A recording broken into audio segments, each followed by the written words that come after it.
তো অনেক সময় কী হয়, আমাদের ফোনটা হঠাৎ করে কিন্তু বন্ধ হয়ে যায় এবং সেটা আর খোলে না। তো এটাকে ফোন ডেথ বলে। তো ফোন ডেথটা এখন কেন হয় এবং এটার জন্য কী করা, আমাদের কী কারণে আমাদের ফোনটা ডেথ হয় এবং এই ফোন ডেথটা কী করে আমরা আটকাবো, সেটা কিন্তু আজকে তোমাদের সাথে এই ভিডিওতে সব কিছু শেয়ার করব। তো বুঝতে পারছো ভিডিওটা কিন্তু খুব ইন্টারেস্টিং হতে চলেছে। তো চলো ভিডিওটা দেখে নাও এবং এটা কিন্তু ভিডিওটাকে অবশ্যই একটা লাইক করে দিও, শেয়ার করো সবার সাথে, কারণ এই সেটিংসগুলো সবার কিন্তু জানা খুবই দরকার। তো চলো এবার বিস্তারিত জেনে নিই এ ব্যাপারে। তো আমাদের এই ফোনটা কিন্তু বন্ধ হয় আমরা ফোন বন্ধ করি না বলে। মানে একটু খুলে বলি, তো ফোনটা কিন্তু আমরা দীর্ঘদিন কিন্তু সুইচ অফ বা রিস্টার্ট কিন্তু দিই না।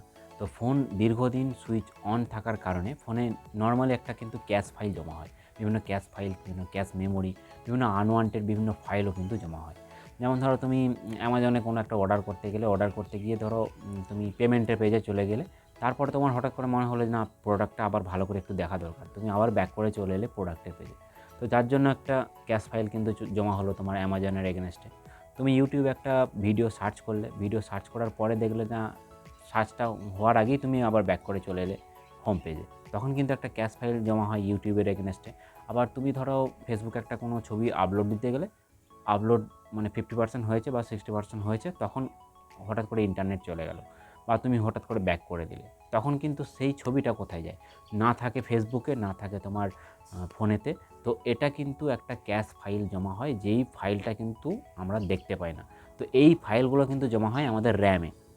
তো র্যামে কিন্তু দীর্ঘদিন আমরা সুইচ অন থাকার কারণে, মানে ফোনটা সুইচ অন থাকার কারণে আমাদের কিন্তু র্যামেতে এইভাবে মেমোরি কিন্তু জমা হতে থাকে। এবার হঠাৎ করে যদি আমি কোনো একটা ভারী সফটওয়্যার অন করে ফেলি, যেমন ধরো হঠাৎ করে যেমন কোনো পাবজি বা কোনো একটা ভারী গেম বা কোনো এসবিআইয়ের ইওনো, এ ধরনের যে ভারী যে সফটওয়্যারগুলো আছে, সেগুলো হঠাৎ করে যদি আমরা ওপেন করে ফেলি, তখন দেখা যায় যে ওই সফটওয়্যারটা বা ওই গেমটা ওপেন করার জন্য যে মেমোরিটা লাগে, সেই মেমোরিটাও কিন্তু আমাদের র্যামেতে থাকে না।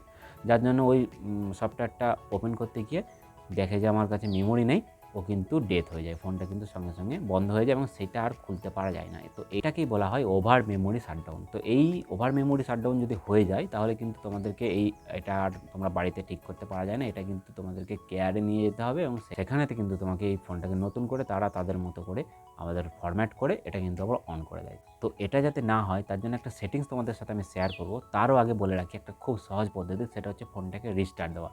অন্তত 2 দিন ছাড়া কিন্তু একবার করে ফোনটাকে রিস্টার্ট দেবেন, তাহলে কিন্তু এই যে cache memory, cash file, unwanted file যেগুলো আছে, সেগুলো কিন্তু ডিলিট হয়ে যায় এবং ফোনটা আবার নতুন করে ফ্রেশ করে অন হতে থাকে। আর এই রেগুলার শাটডাউন যারা না করতে পারো বা ভুলে যাও, তাদের জন্য একটা সেটিংস তোমাদেরকে আমি দেখিয়ে দিচ্ছি, সেটা হচ্ছে রিস্টার্ট হোয়েন নিডেড।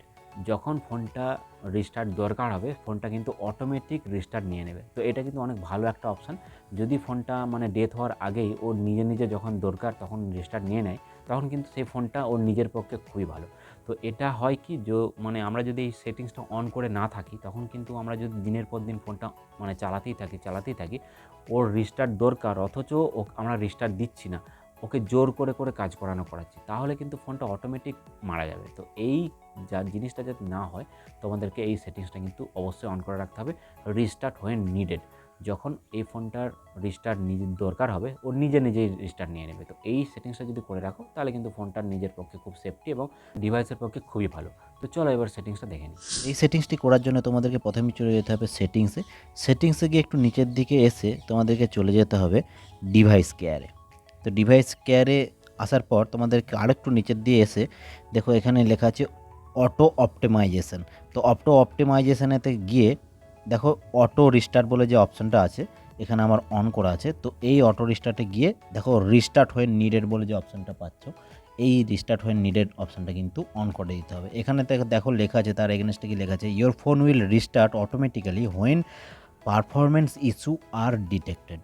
মানে যখন কোনো রকম প্রবলেম হবে, ওর রিস্টার্ট দরকার, তখন কিন্তু অটোমেটিক রিস্টার্ট নিয়ে নেবে। এটা ডিভাইসের পক্ষে খুব ভালো এবং সেফটি। তো আশা করি ভিডিওটা তোমাদের খুব ভালো লেগেছে। তো ভিডিওটা যদি ভালো লেগে থাকে, তাহলে ভিডিওটাকে অবশ্যই একটা লাইক করে দিও। চ্যানেলে যদি নতুন হয়ে থাকো, চ্যানেলটিকে অবশ্যই সাবস্ক্রাইব করে আমার পাশে থেকো। আর কোন বিষয়ের উপর তোমরা ভিডিও পেতে চাও, সেটা কিন্তু আমাকে অবশ্যই কমেন্ট করে জানিও।